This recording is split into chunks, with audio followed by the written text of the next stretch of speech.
pader ng KCC dahil po sa lindol.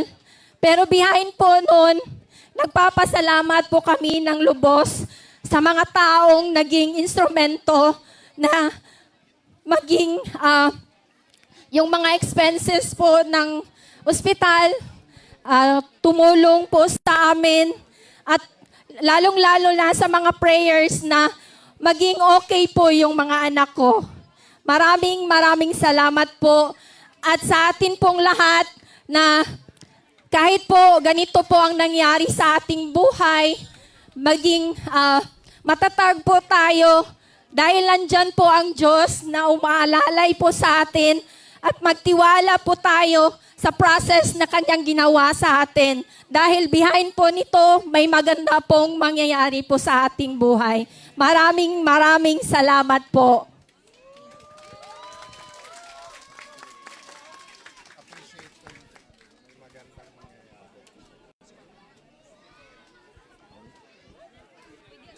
Assalamualaikum warahmatullahi wabarakatuh. Alhamdulillah rabbil alamin. Mga magandang hapon mga mahal kong kapatid.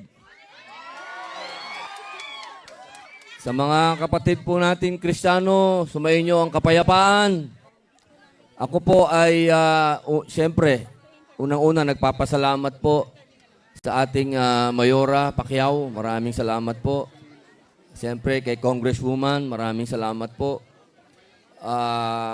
Ito pong pagpunta namin dito, ako po ay siyempre kailangan po natin bigyan ng masigabong palakpakan ang Senate President ng Taong Bayan,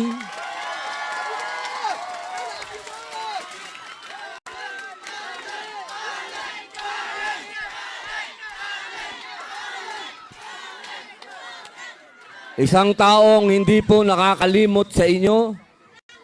Isang taong hindi po nalilimutan kung ano ang kailangan ng taong bayan, lalong-lalo na po dito sa General Santos. Nagpapasalamat po ako sa kanya at ako po ay kanyang inimbitahan na sinabi niya, "Lika, puntahan natin yung mga kapatid mong Muslim at Kristiyano." Alhamdulillah. Kaya ngayon po, nandito kami, kasama po ang ating idolo, Senator Alan Cayetano. Maayong hapon sa kaninyong tanan. Kasabot ako Bisaya, pero dili pa maayo magsulti. Kinahanglan na kastoryahan si Mayor ug si Congresswoman.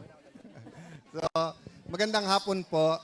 Di ba, simula sa ating pagkabata, tinuturo sa atin kung anong iyong itatanim, yun ang iyong aanihin. So I'm so honored by your speech, sa testimony mo. Kasi kami magsabi na may magandang mangyayari sa inyo, pwede niyong sabihin, hindi niyo naman na-experience yung linog eh.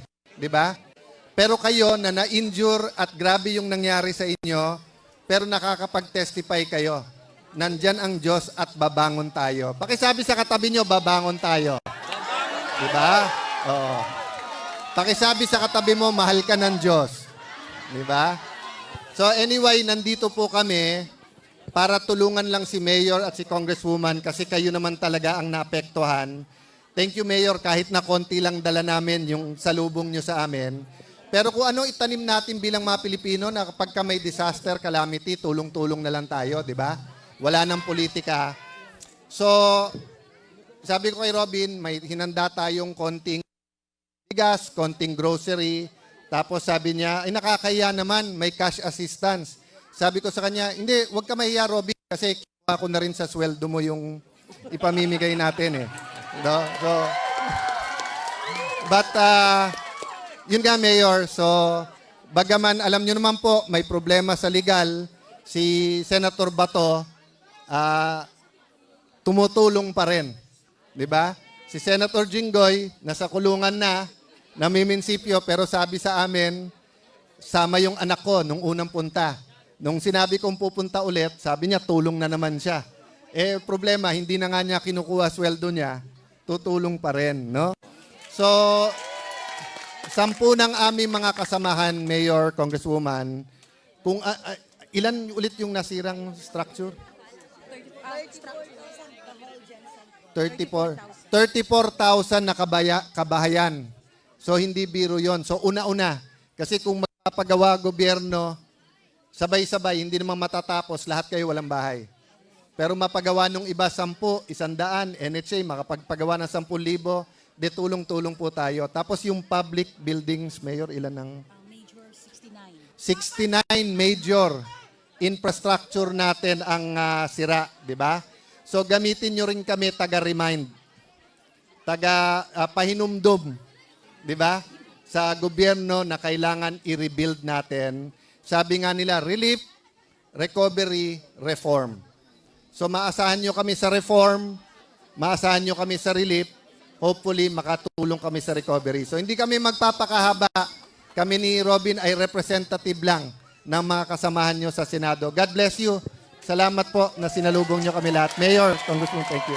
Mga kapitan, chairman, thank you po.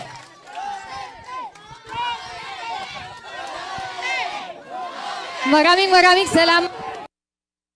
Peter.